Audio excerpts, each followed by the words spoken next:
Hi hello എല്ലാവർക്കും നമസ്കാരം. നമ്മളിപ്പോൾ നോക്കാൻ പോകുന്ന റീഡിംഗ് ഈ നിമിഷം നിങ്ങളെക്കുറിച്ച് ആരാണ് ചിന്തിക്കുന്നത്. അപ്പോൾ നമുക്ക് റീഡിങ്ങിലോട്ട് പോവാം. ഓക്കെ, ഈ നിമിഷം നിങ്ങളെക്കുറിച്ച് ആരാണ് ചിന്തിക്കുന്നത്?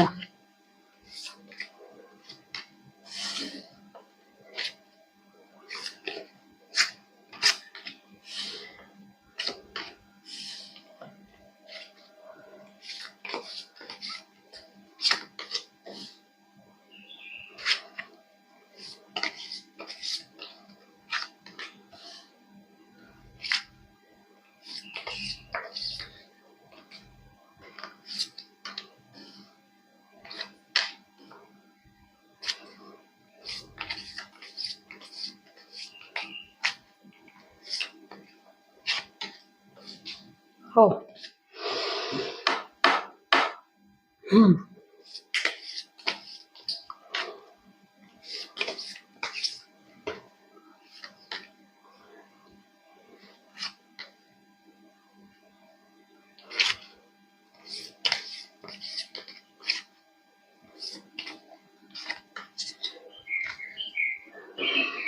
ഓക്കെ ഓക്കെ ഈ നിമിഷം നിങ്ങളെക്കുറിച്ച് ചിന്തിക്കുന്നത് ആരാണെന്ന് ചോദിച്ചു കഴിഞ്ഞിട്ടുണ്ടെങ്കിൽ ഇവിടെ ഒരാളല്ല, രണ്ട് വ്യക്തികളെ എനിക്ക് തോന്നുന്നു. ഓക്കെ, അതായത് നിങ്ങളുടെ ജീവിതം ഏതൊക്കെ രീതിയിൽ ഏതൊക്കെ അവസ്ഥയിൽ കൂടി കൊണ്ടുപോകാൻ പറ്റുമോ ആ അവസ്ഥയിൽ കൂടി സഞ്ചരിപ്പിച്ച വ്യക്തി. ആ ഒരു അവസ്ഥയിൽ കല്ല്, മുള്ള്, അങ്ങനെയുള്ള കുപ്പിച്ചില്ല്, അങ്ങനെയുള്ള പരിപാടികളെല്ലാം ഉണ്ടായിരുന്നു. നിങ്ങളത് പെർഫെക്റ്റ് ആയിട്ട് അതിലൊക്കെ ചവിട്ടുകയും ചെയ്തു. കുറച്ച് ആളുകൾക്ക് മനസ്സിലായത് ചവിട്ടിക്കഴിഞ്ഞാൽ ബുദ്ധിമുട്ടായിരിക്കും എന്ന് അറിയാമെങ്കിലും നിങ്ങളുടെ അവസ്ഥയും നിങ്ങളുടെ സ്നേഹവും കൊണ്ട് നിങ്ങൾ അറിഞ്ഞും അറിയാതെയൊക്കെ ചവിട്ടി. അങ്ങനെ നിങ്ങൾ സ്വന്തമായിട്ട് മുറിവ് ഏറ്റുവാങ്ങിയിട്ടുള്ള ഒരവസ്ഥ. കാരണം നിങ്ങൾക്ക് അറിയാം, കുറെ കാര്യങ്ങളൊക്കെ അറിയാം. ഇവർ പറയുന്നതും കേട്ട് തുള്ളിക്കഴിഞ്ഞിട്ടുണ്ടെങ്കിൽ, അല്ലെങ്കിൽ ഇവരുടെ വാക്കിനൊത്ത് തുള്ളിക്കഴിഞ്ഞു കഴിഞ്ഞാൽ ഒരുപാട് ബുദ്ധിമുട്ടുകൾ കാര്യങ്ങളൊക്കെ ഉണ്ടാവുമെന്ന് നിങ്ങൾക്കറിയായിരുന്നു. പക്ഷേ ഈ വ്യക്തി വിട്ടുപോകാതിരിക്കാനോ അല്ലെങ്കിൽ ഈ വ്യക്തിയുടെ സ്നേഹം കിട്ടാൻ വേണ്ടിയിട്ടോ, കാരണം നിങ്ങൾ കൊടുക്കുന്ന അതേ രീതിയിലുള്ള സ്നേഹം നിങ്ങൾക്ക് കിട്ടാൻ വേണ്ടിയിട്ടോ, അല്ലെങ്കിൽ ചില ആളുകൾ മനസമാധാനത്തിന് വേണ്ടിയിട്ട് എന്തെങ്കിലും ആയിക്കൊണ്ട് പോട്ടെ എന്നുള്ള രീതിയിൽ പലതും കണ്ടില്ല കേട്ടില്ല എന്ന് വെച്ച് ഇവർ പറയുന്ന അതേ കാര്യങ്ങൾ അക്ഷരം പ്രതി ഈ പറഞ്ഞ പോലെ കല്ലിലും മുള്ളിലും കുപ്പിച്ചില്ലൊക്കെ ചവിട്ടേണ്ടി വന്നിട്ടുണ്ട്. ഞാൻ ഇൻഡയറക്റ്റ് ആയിട്ട് പറഞ്ഞാണ്, കാര്യങ്ങൾ നിങ്ങൾക്ക് മനസ്സിലായെന്ന് വിചാരിക്കുന്നു.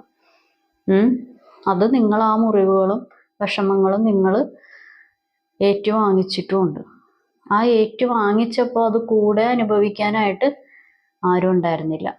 നിങ്ങളുടെ കൂടെ താമസിക്കുന്നവരോ അല്ല ഇനിയിപ്പോൾ റിലേറ്റീവ്സോ ഫ്രണ്ട്സോ അങ്ങനെയുള്ള ആരും ഉണ്ടായിരുന്നില്ല. കാരണം നിങ്ങൾ ഒറ്റക്ക്, ചില ആളുകൾ ഒറ്റക്ക് സങ്കടം സഹിക്കാതെ കരഞ്ഞ അവസ്ഥയിലുണ്ടായിട്ടുണ്ട്. ചില ആളുകൾ കണ്ണുനീര് പോലും വരാതെ ഒരു മൗനത്തിലോട്ട് പിന്മാറേണ്ട അവസ്ഥ വന്നിട്ടുണ്ട്. അങ്ങനെയുള്ള കാര്യങ്ങൾ ഇവിടെ കാണിക്കുന്നുണ്ട്. കാരണം നിങ്ങളെ ഒരു രീതിയിൽ നിങ്ങൾക്ക് ഒരു വെളിച്ചമായി നിന്ന് വഴികാട്ടിയായി നിന്ന് നിങ്ങൾക്കൊരു വെളിച്ചമായി നിൽക്കുന്നു, അല്ലെങ്കിൽ നിങ്ങൾക്കൊരു വഴികാട്ടിയായി നിൽക്കുന്നു എന്ന് നിങ്ങളെ തോന്നിപ്പിച്ചു. ഓക്കെ, അല്ലാതെ അങ്ങനെ നിന്നതല്ല. ആ നിങ്ങൾക്ക് തോന്നിയതാണ് ഇവരെനിക്കൊരു വഴികാട്ടിയായിരിക്കും, അല്ലെങ്കിൽ ഇവരെനിക്കൊരു വെളിച്ചമായിരിക്കും എന്ന് നിങ്ങളുടെ ഇന്നർ മൈൻഡിൽ അവർ തോന്നിപ്പിച്ചതാണ്. അത് അവരുടെ കഴിവ്. വിശ്വസിച്ചതോ അതാണ്, അത് നിങ്ങളാണ് വിശ്വസിച്ചത്. കാരണം അങ്ങനെയുള്ളൊരു കാര്യമുണ്ട്. കാരണം ഒരു വ്യക്തി അല്ലെങ്കിൽ ഏതെങ്കിലും സിറ്റുവേഷൻസ് മുഖേന നിങ്ങൾ അനുഭവിച്ചതും അനുഭവിച്ചുകൊണ്ടിരിക്കുന്നതും നിങ്ങൾക്ക് പോലും ചിന്തിക്കാൻ പറ്റാത്ത അത്രയും കാര്യങ്ങളാണ്. കാരണം അങ്ങനത്തെ ഒരു സിറ്റുവേഷൻസ് ഒക്കെ ഇവിടെ കാണിക്കുന്നുണ്ട്.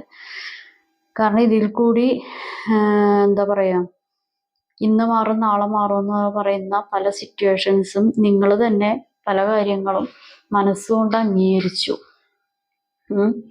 ചിലതൊന്നും മാറാൻ പോകുന്നില്ല, ചില കാര്യങ്ങളൊക്കെ ഇങ്ങനെയൊക്കെ തന്നെ ആയിരിക്കും, അങ്ങനെയൊക്കെയുള്ള കാര്യങ്ങൾ നിങ്ങൾ തന്നെ മനസ്സുകൊണ്ട് അംഗീകരിച്ചു. എന്നാലും ഒരു പുതിയൊരു ജീവിതത്തിന് വേണ്ടിയിട്ട് ഇപ്പോഴും നിങ്ങൾ വെയിറ്റ് ചെയ്തിരിക്കുന്നു. അങ്ങനെയുള്ളൊരു കാര്യമുണ്ട്, അങ്ങനെയുള്ളൊരു കാര്യം കാണിക്കുന്നുണ്ട്. കാരണം ഇതെന്താന്ന് വെച്ച് കഴിഞ്ഞാൽ, നിങ്ങളെക്കുറിച്ച് ചിന്തിക്കുന്നു എന്ന് പറഞ്ഞ ആദ്യത്തെ വ്യക്തി എന്ന് പറയുന്നത് നിങ്ങൾക്ക് വളരെയധികം മനസ്സമാധാനക്കേട്, വളരെയധികം ബുദ്ധിമുട്ട് കാര്യങ്ങളെല്ലാം തന്നിട്ടുണ്ട്. അതിൻ്റെ 10 മടങ്ങ് അവരെത്രത്തോളം നിങ്ങളെ ബുദ്ധിമുട്ടിച്ചു, അവരെത്രത്തോളം നിങ്ങൾക്ക് മനസ്സമാധാനക്കേട് ഉണ്ടാക്കി. പക്ഷേ ഇതൊന്നും നിങ്ങൾ തിരികെ അങ്ങോട്ട് കൊടുത്തിട്ടില്ല. നിങ്ങൾ 10 മടങ്ങായിട്ട് സ്നേഹിച്ചിട്ടേ ഉള്ളൂ. സ്നേഹം അങ്ങോട്ട് കൊടുത്തിട്ടുണ്ട്. ചിലർ സാമ്പത്തികം കൊടുത്തിട്ടുണ്ട്, ചിലർ അമൂല്യമായിട്ടുള്ള ഗിഫ്റ്റ് അങ്ങനെയുള്ള കാര്യങ്ങൾ കൊടുത്തിട്ടുണ്ട്. കാരണം അവർ നിങ്ങളെ കൊണ്ട് പല രീതിയിലും ഫിസിക്കലി അല്ലെങ്കിൽ മെൻ്റലി അല്ലെങ്കിൽ ഫിനാൻഷ്യലി പല രീതിയിലും പല വിധത്തിലും നിങ്ങളെ കൊണ്ട് പണിയെടുപ്പിച്ചിട്ടും നിങ്ങൾ അവർക്ക് വേണ്ടി അവർക്കെതിരെ ഉള്ള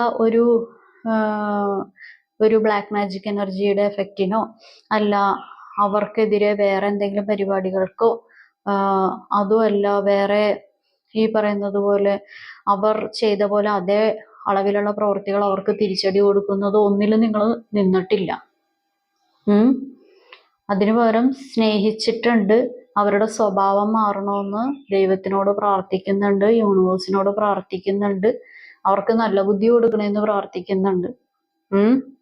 അങ്ങനെയുള്ള കാര്യങ്ങളൊക്കെ കാണിക്കുന്നുണ്ട്. കാരണം നിങ്ങളെ കൊണ്ടാണ് ശരിക്കും അവർക്ക് എന്താ പറയാ യൂസ് ഉള്ളത്, എന്ത് കാര്യത്തിനാണെങ്കിലും. പക്ഷെ അവർ നിങ്ങളെ തെറ്റിദ്ധരിപ്പിക്കുന്നത് അവരെ കൊണ്ടാണ് നിങ്ങൾക്ക് യൂസ് ഉള്ളതെന്നാണ്. അതാണ് കമ്മ്യൂണിക്കേഷൻ്റെതായിട്ടുള്ള കാര്യങ്ങൾ. കാരണം നിങ്ങൾ ചില കാര്യങ്ങൾ അപ്പാടെ വിഴുങ്ങും. നിങ്ങളുടെ സ്നേഹ കൂടുതൽ കൊണ്ടായിരിക്കാം, അല്ലാന്നുണ്ടെങ്കിൽ ആ വ്യക്തിയിൽ എന്താ പറയാ അടിയുറച്ച ഒരു വിശ്വാസ കൂടുതൽ അങ്ങനെയുള്ള കാര്യങ്ങൾ കൊണ്ടായിരിക്കും. അങ്ങനെയുള്ള ഒരു പരിപാടി കാണിക്കുന്നുണ്ട്. കാരണം അവരുടെ ജീവിതത്തിലെ ഒരു ലൈറ്റ് എന്ന് പറയുന്നത് നിങ്ങളായിരുന്നു, അല്ലെങ്കിൽ നിങ്ങളാണ്.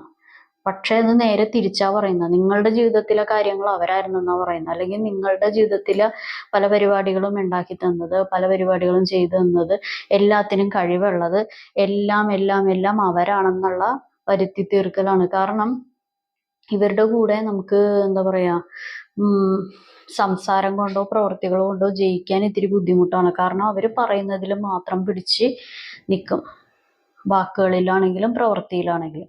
അപ്പൊ അതിനൊപ്പം സംസാരിക്കാൻ നിൽക്കുകയാണെന്നുണ്ടെങ്കിൽ ചിലപ്പോൾ നിങ്ങൾക്ക് അത് ജയിക്കാൻ ഇത്തിരി ബുദ്ധിമുട്ടാണ്. അല്ലാന്നുണ്ടെങ്കിൽ അത് മറികടക്കാനായിട്ട് ചില സാഹചര്യങ്ങളിൽ നിങ്ങൾക്ക് ബുദ്ധിമുട്ട് വരാറുണ്ട്. പിന്നെ കുറെ ആളുകൾ എൻ്റെ ജീവിതത്തിന്റെ വില ആ വ്യക്തിക്ക് മനസ്സിലാക്കി കൊടുക്കണമെന്നുള്ള രീതിയിലൊക്കെ നിൽക്കുക നിങ്ങളുടെ ഈ വ്യക്തി. കാരണം ഇത് കൂടെ നിന്ന് എന്താ പറയുക കാല് വാരുക, അല്ലാന്നുണ്ടെങ്കിൽ കൂടെ നിന്നിട്ട് പാതി വഴിയിൽ നിർത്തിപ്പോയ ഒരു ബന്ധമാണിത്. അല്ലെങ്കിൽ കൂടെ ഉണ്ടെങ്കിലും പാതി വഴിയിൽ മനസ്സുകൊണ്ട് വിമിഷ്ടം വരുത്തിയ, മനസ്സുകൊണ്ട് സെപ്പറേറ്റഡ് ആയിട്ട് നിൽക്കുന്ന കാര്യങ്ങളാണ് ഇവിടെ കാണിക്കുന്നത്. നിങ്ങളെക്കുറിച്ച് ചിന്തിക്കുന്ന ആദ്യത്തെ വ്യക്തി. രണ്ടാമത്തെ വ്യക്തിയുടെ കാര്യം പറയാം, ആദ്യത്തെ വ്യക്തിയുടെ കാര്യമോ പറഞ്ഞത്. ഒന്നല്ലെങ്കിൽ ഈ വ്യക്തി എബ്രോഡ് ആയിരിക്കാം, അതല്ലാന്നുണ്ടെങ്കിൽ എന്താ പറയാ നിങ്ങൾ എബ്രോഡ് ആയിരിക്കാം, അല്ലെങ്കിൽ നിങ്ങളെ രണ്ടുപേരെയുമായിട്ട് ബന്ധിപ്പിക്കുന്ന ആരെങ്കിലുമൊക്കെ. അതും അല്ലാന്നുണ്ടെങ്കിൽ നിങ്ങളിപ്പോൾ ഈ വ്യക്തിയായിട്ട് ലോങ് ഡിസ്റ്റൻസിൽ നിൽക്കുന്ന ആളായിരിക്കാം. അതല്ലെങ്കിൽ നിങ്ങളായിട്ട് ബന്ധപ്പെട്ട ആരെങ്കിലും എബ്രോഡ് ഉണ്ടാവാം, കടൽ കടന്നുള്ള ഒരിതിൽ വേണമെങ്കിൽ ഉണ്ടാവാം. അങ്ങനെയുള്ള ഒരു കാര്യം കാണിക്കുന്നുണ്ട്. പിന്നെ ഈ പറയുന്നത് പോലെ നിങ്ങൾക്ക് ഒരു ചർച്ചയുടെ ഒരു കാര്യം ആവശ്യമാണെന്നുണ്ടെങ്കിൽ നിങ്ങളുടേതായിട്ടുള്ള കാര്യങ്ങൾ നല്ല രീതിക്ക് അവിടെ പറയുക. നിങ്ങൾക്ക് എന്താണോ ആവശ്യം, അല്ലെങ്കിൽ നിങ്ങൾക്ക് എന്താണോ പറയേണ്ടത്. ചില ആളുകൾ കുട്ടികളുടെ കാര്യങ്ങളിലൊക്കെ കുടുങ്ങി കിടക്കുന്ന ആളുകളുണ്ട്, മക്കളുടെ വിഷയം ഓർത്ത് പേടിച്ച് ജീവിക്കുന്ന ആളുകളുണ്ട്. മക്കളെ ഓർത്ത് ജീവിക്കുന്ന കാര്യങ്ങളൊക്കെ ഉണ്ട്. അപ്പൊ അതൊക്കെ ഒന്ന് നിങ്ങൾക്ക് എന്താണോ പറയാനുള്ളത്, നമ്മളിങ്ങനെ നീറി ജീവിക്കാതെ എന്താണോ പറയാനുള്ളത്, എന്താണോ നിങ്ങളുടെ ഫ്യൂച്ചർ ഗ്രോത്തിന് ആവശ്യമായിട്ടുള്ളത് അത് നിങ്ങൾ ഇപ്പൊ നിയമപരമായിട്ടുള്ള ഒരു കാര്യത്തിലാണെങ്കിൽ അവിടെ പറയുക. അതല്ലാന്നുണ്ടെങ്കിൽ ഒരു മധ്യസ്ഥ ചർച്ച വരുവാണെങ്കിൽ അവിടെ പറയുക. അല്ലാതെ സായിപ്പിനെ കാണുമ്പോൾ കബാത്ത് മറക്കുന്നു എന്നുള്ള രീതിയിൽ അത്രയും ദിവസം പഠിച്ചു വെച്ചിരുന്ന കാര്യങ്ങൾ മാഞ്ഞുപോയി എന്നുള്ള രീതിയിൽ വരുത്താതിരിക്കുക. ക്ലിയർ കട്ടായിട്ട് പ്രവൃത്തിയിലല്ലേ വിശ്വസിക്കേണ്ടത്, വാക്കുകളിലല്ലല്ലോ. അപ്പൊ ആ ഒരു കാര്യം നിങ്ങളൊന്ന് ചിന്തിക്കുക. കാരണം അങ്ങനെയുള്ള ഒരു കാര്യം ഇവിടെ കാണിക്കുന്നുണ്ട്. ഇടക്കിടക്ക് വന്നിട്ട് ടാറ്റ ടാറ്റ അല്ലെങ്കിൽ ഹായ് ഹായ് ഹായ്, ഇടക്ക് വന്നിട്ട് കുറച്ച് പ്രതീക്ഷകളൊക്കെ തരും. എന്നിട്ട് നിങ്ങളെ പറഞ്ഞ ഒരു 70% ആളുകൾക്ക് അങ്ങനെയാണ്. ഇപ്പോൾ ആലോചിക്കുന്ന ഈ വ്യക്തി ഇടക്ക് വന്നിട്ട് കുറച്ച് കാര്യങ്ങളൊക്കെ, കുറച്ച് പ്രതീക്ഷകളും കാര്യങ്ങളൊക്കെ തരും. അങ്ങനെയൊന്നും ഉണ്ടാവില്ല, ഇങ്ങനെയൊന്നും ഉണ്ടാവില്ല, അങ്ങനെയാണ് ഇങ്ങനെയാണ് മറ്റതാണ് മറിച്ചാണെന്നൊക്കെ പറഞ്ഞ് ഇടക്ക് വന്നിട്ട് അങ്ങനെയുള്ള പരിപാടികൾ വരും. അത് നിങ്ങൾ ആദ്യമൊക്കെ നിങ്ങൾ പിടികൊടുക്കാതിരിക്കും. രണ്ടാമത് കാരണം നിങ്ങളുടെ ഉള്ളിൽ ഈ വ്യക്തിയുമായിട്ടുള്ള നൊസ്റ്റു ഉണ്ടല്ലോ, മെമ്മറീസും ഉണ്ടല്ലോ. കാരണം നിങ്ങൾക്ക് ഈ വ്യക്തിനോട് വൈരാഗ്യം കാണിക്കാൻ പറ്റില്ല. കാരണം ഈ വ്യക്തിനെ നിങ്ങൾ അതേ രീതിയിൽ സ്നേഹിച്ചതാണ്. അപ്പൊ അതുകൊണ്ട് വ്യക്തി വൈരാഗ്യം കാണിക്കാനായിട്ട് ഉള്ളിൽ അങ്ങനെ ഞാൻ കാണിക്കുമെന്ന് വിചാരിച്ചാലും നിങ്ങൾ ചില സമയങ്ങളിൽ പതറിപ്പോവും. ഈ വ്യക്തിയുടെ സംസാരത്തിലോ പ്രവൃത്തിയിലോ, അല്ലെങ്കിൽ ഈ വ്യക്തി ഞാൻ അന്ന് 1990 കാലഘട്ടത്തിൽ നിങ്ങൾക്ക് അത് ചെയ്തു തന്നില്ലേ, ഇത് ചെയ്തു തന്നില്ലേ, അങ്ങനെയൊക്കെയുള്ള രീതിയിൽ അതൊക്കെ പറയുമ്പോൾ നിങ്ങൾ അങ്ങോട്ട് ഫ്ലാറ്റ് ആകും. അല്ലെങ്കിൽ ഞാൻ അങ്ങനെ നിങ്ങളോട് അന്ന് പെരുമാറിയില്ല, എന്തെങ്കിലും സഹതാപങ്ങൾ, സെന്റിമെന്റ്സ് വർക്കൗട്ട് ചെയ്യാനോ അല്ലാന്നുണ്ടെങ്കിൽ നിങ്ങളെ സംസാരിപ്പിച്ച് വീഴ്ത്താനുള്ള പരിപാടികൾ. അത് ചിലപ്പോൾ സംസാരമായിരിക്കാം, അല്ലെങ്കിൽ മോട്ടിവേഷൻ രീതിയിലായിരിക്കാം, വേറെ എന്തെങ്കിലും കാര്യങ്ങളോ ആയിരിക്കാം. നിങ്ങൾ അവരുടെ ട്രാക്കിലോട്ട് എങ്ങനെ കൊണ്ടുവരണമെന്ന് ഈ വ്യക്തിക്ക് അറിയാം. നിങ്ങൾ പോലും അറിയാതെ, കാരണം നിങ്ങൾ ഇത് വേണ്ട അങ്ങനെയാണ് ഇങ്ങനെയാണെന്നൊക്കെ പറഞ്ഞു വെച്ചാലും നിങ്ങൾ പോലും അറിയാതെ അവരുടെ ട്രാക്കിൽ പെടുകയും ചെയ്യും. പക്ഷെ പെടണോ വേണ്ടയോ എന്ന് നിങ്ങൾ തീരുമാനിക്കും. കാരണം ഈ വ്യക്തി, കാരണം ഇവിടെ വന്നിരിക്കുന്നത് നമ്മൾ സ്വഭാവമൊക്കെ മാറുകയാണെങ്കിൽ കുഴപ്പമില്ല, ഓക്കെ അതെടുക്കാം. അല്ലാതെ ഇത് തന്നെ പറ്റുള്ളൂ, എനിക്കിത് തന്നെ തുടരാൻ പറ്റുള്ളൂ, എൻ്റെ സ്വഭാവം എന്നും ഇങ്ങനെ തന്നെ ആയിരിക്കും, അങ്ങനെയൊക്കെയുള്ള രീതിയിൽ നിന്ന് കഴിഞ്ഞാൽ ബുദ്ധിമുട്ടാണ്. കാരണം ഇതിലൊരു ചർച്ചയുടെ കാര്യങ്ങൾ വരുന്നുണ്ട്. അത് ഒന്നല്ലെന്നുണ്ടെങ്കിൽ ഇവരുമായിട്ട് ബന്ധപ്പെട്ട ആരെങ്കിലും നിങ്ങളുടെ അടുത്ത് വരുന്നതായിരിക്കാം, അല്ലെങ്കിൽ നിങ്ങളുമായിട്ട് ബന്ധപ്പെട്ട ആരെങ്കിലും ഇതിൻ്റെ ഇടയിൽ നിൽക്കുന്നുണ്ടാകാം. അതുമല്ലാന്നുണ്ടെങ്കിൽ നിങ്ങൾക്കോ അവർക്കോ ഏതെങ്കിലും നിയമപരമായിട്ടുള്ള കാര്യങ്ങളിലോട്ട്, ഒരു ചർച്ച പരിപാടികളിലോട്ട് വരുന്നുണ്ടാവാം. ഇതൊന്നും അല്ലാന്നുണ്ടെങ്കിൽ നിങ്ങളായിട്ട് ബന്ധിപ്പിക്കുന്ന ഒരു വ്യക്തി നിങ്ങൾക്ക് വേണ്ടി സംസാരിക്കുന്നുണ്ടാവും. കറക്റ്റായിട്ട് കാര്യം പറയാം. അത് എന്തായാലും ഈ അടുത്ത് തന്നെ ഉണ്ടാവും. കറക്റ്റായിട്ട് നിങ്ങൾക്ക് എന്താണോ, സായിപ്പിനെ കാണുമ്പോൾ കബാത്ത് മറക്കാതെ കറക്റ്റായിട്ട് കാര്യങ്ങൾ പറയുക. കറക്റ്റായിട്ട് ഇപ്പൊ ഇവര് നേരിട്ട് വരുവാണെങ്കിലും, ഇനി നമുക്കൊരു റിലേഷൻഷിപ്പ് തുടരുവാണെങ്കിൽ ഇന്ന പോലെയുള്ള കാര്യങ്ങൾ വേണം, എത്ര കാര്യങ്ങൾ ആവശ്യം, നിങ്ങളുടെ ആവശ്യങ്ങളും നിങ്ങളുടെ കാര്യങ്ങളും നിങ്ങൾക്ക് കറക്റ്റായിട്ട് അറിയാമല്ലോ. അപ്പൊ കറക്റ്റായിട്ട് അങ്ങോട്ട് കാര്യങ്ങൾ പറയുക. ഇല്ലാന്നുണ്ടെങ്കിൽ ബുദ്ധിമുട്ടാണ്. അതാണ് അതിൻ്റെ ഒരു പ്രശ്നം. നിങ്ങളല്ലേ ജീവിക്കേണ്ടത്. ഇപ്പൊ നിങ്ങൾ കരയുമ്പോൾ കൂടെ കരയാൻ ആരെങ്കിലും വരുമോ? നിങ്ങൾ വിഷമിക്കുമ്പോൾ കൂടെ വിഷമിക്കാൻ ആരെങ്കിലും വരുമോ? അപ്പോൾ മറ്റുള്ളവരുടെ അടുത്തും ആ എനർജി കൊടുക്കാതെ നമ്മൾ ചെയ്യാനുള്ളത് എന്താണോ, പറയാനുള്ളത് എന്താണോ അതങ്ങോട്ട് പറയുക. ഓക്കെ. ഇനി രണ്ടാമത്തെ ഒരു വ്യക്തിയുടെ കാര്യം. രണ്ടാമത്തെ എന്ന് പറഞ്ഞു കഴിഞ്ഞിട്ടുണ്ടെങ്കിൽ, നിങ്ങളുടെ ശത്രുസ്ഥാനത്ത് നിൽക്കുന്ന ഏതെങ്കിലും ഒരാള്, അത് സ്ത്രീ ആയിരിക്കാം, പുരുഷനായിരിക്കാം, 90% സ്ത്രീകളാണ്. അങ്ങനെയുള്ള ഒരു വ്യക്തിയും നിങ്ങളെക്കുറിച്ച് ആലോചിക്കുന്നുണ്ട്. എന്താണ് ആലോചിക്കുന്നത്? കാരണം നിങ്ങളെക്കാളും കൂടുതൽ നിങ്ങളുടേതായിട്ടുള്ള പരിപാടികൾ ഇവരാണ് ആലോചിക്കുന്നത്. നിങ്ങളുടെ മക്കളുടെ കാര്യങ്ങളായിരിക്കാം.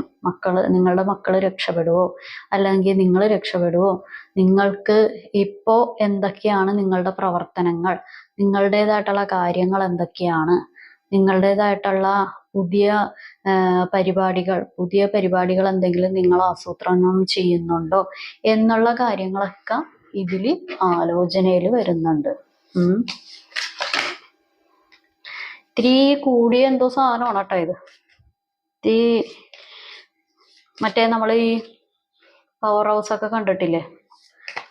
50,000 വാട്ട് എന്നൊക്കെ പറഞ്ഞ് മറ്റേ ഡേഞ്ചർ എന്നൊക്കെ പറഞ്ഞ ചിഹ്നമൊക്കെ ഉള്ള അങ്ങനത്തെ എന്തോ സാധനമാണിത്. തൊട്ടാൽ ഷോക്ക് അടിക്കും അങ്ങനെയുള്ള കുറച്ച് കാറ്റഗറിയിലുള്ള ആളുകളില്ലേ, അപ്പൊ അങ്ങനെയുള്ള ശത്രുസ്ഥാനങ്ങളും ഇതിൻ്റെ അകത്തുണ്ട്. അങ്ങനെയുള്ള ആളാണ് രണ്ടാമത്തെ ശത്രു വിഭാഗത്തിൽപ്പെടുന്ന വ്യക്തി.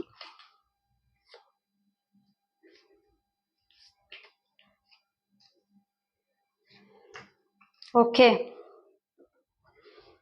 നിങ്ങൾക്ക് ജീവിതത്തിന് നല്ല ഒരു ഉയർച്ച കിട്ടുമോ എന്നുള്ളൊരു ടെൻഷൻ, നിങ്ങൾ എന്താ പറയുക, പലതിലും ഇൻസൾട്ടഡ് ആകണം, പലതിലും അപമാനം നേരിടണം, അവരുടെ മുമ്പിൽ ആ അപമാനം കാണണം, അങ്ങനെയൊക്കെയുള്ള ഒരു കാര്യങ്ങൾ നിങ്ങൾ ഇവര് പണിത് വെച്ച ആ ഒരു സർക്കിളിൽ നിന്ന് പുറത്തോട്ട് പോകുമോ, രക്ഷപ്പെടുമോ എന്നുള്ളൊരു ചിന്തയൊക്കെയാണ് രണ്ടാമത്തെ കാറ്റഗറിയിലുള്ള ആളുകൾ ആയിട്ടുള്ള ഈ ശത്രു ആയിട്ടുള്ള ആള് ചിന്തിക്കുന്നത്.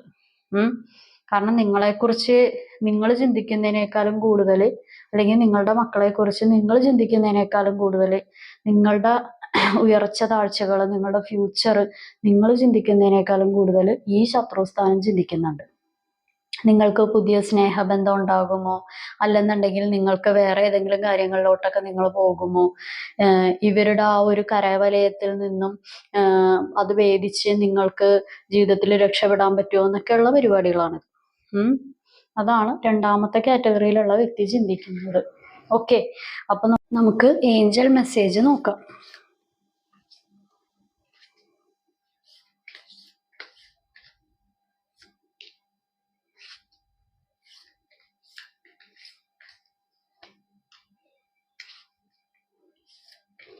ഓക്കെ,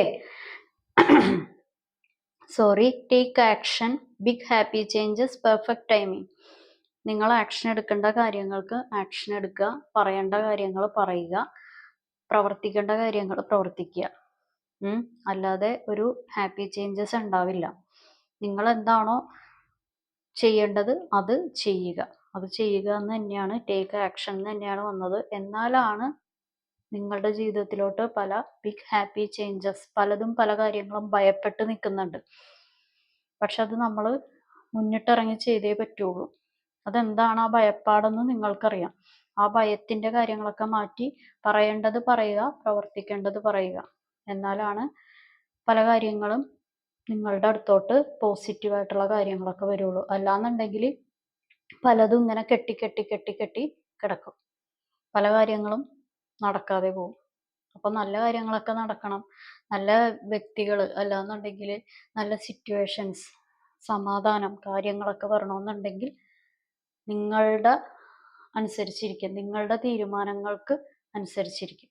ഓക്കെ, അപ്പൊ ഇതാണ് ഇന്നത്തെ റീഡിങ് എല്ലാവർക്കും ഇഷ്ടപ്പെട്ടെന്ന് കരുതുന്നു. ഇതൊരു ജനറൽ റീഡിംഗ് ആണ്.